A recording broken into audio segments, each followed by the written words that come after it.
নমস্কার, আমি বন্দনা। আপনারা কেমন আছেন? আশা করি ভালোই থাকবেন। আপনারা ভালো থাকুন, সুস্থ থাকুন।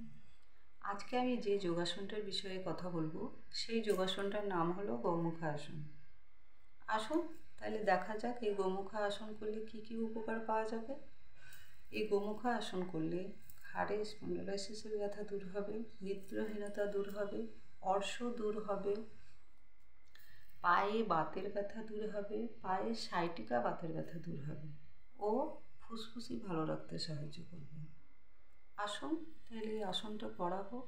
এই আসনটা করার নিয়ম হলো হয় সকালবেলা, না হয় সন্ধেবেলায়। সন্ধেবেলায় যদি না হয় তাহলে আপনি রাত্রিবেলাতেও করতে পারবেন, কিন্তু পেট খালি থাকা দরকার, ভরা পেটে করবেন না, ঠিক আছে?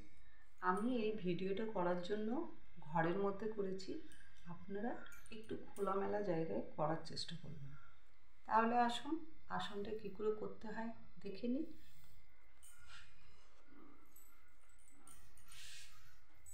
প্রথমে পাটা সোজা করতে হবে,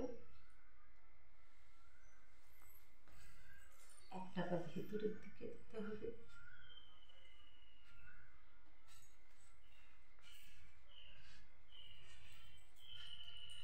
এই আসনটা না গোমুখ আসন করার কারণ হলো এই যে এই সামনে এই হাঁটু দুটো যখন টাচ হচ্ছে একটা গরুর মুখের আকার হচ্ছে, সেই জন্য আসনটার নাম গোমুখ আসন।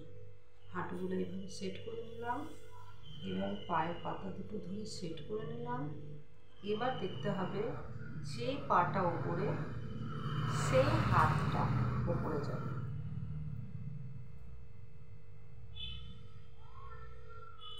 এই হাতটা এইভাবে টেনে নিতে হবে, এইভাবে পেছনে যাবে, এইভাবে হাতটাকে লক করতে হবে,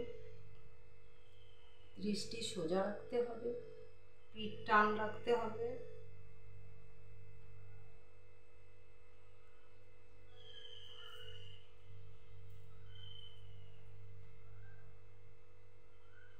এবার হাতটা পেছনে কি করে লক করছি সেটা আপনাদেরকে পাটা চেঞ্জ করে পেছন করে দেখিয়ে দিচ্ছি।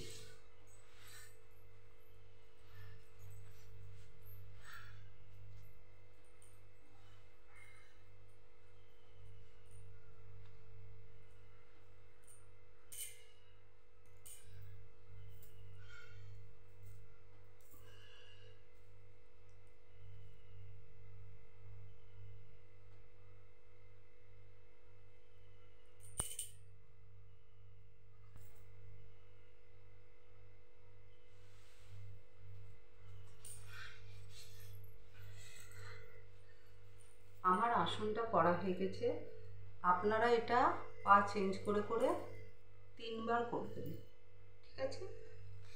আসনটা যদি ভালো লেগে থাকে, ভিডিওটা যদি ভালো লেগে থাকে তাহলে একটা লাইক করবেন।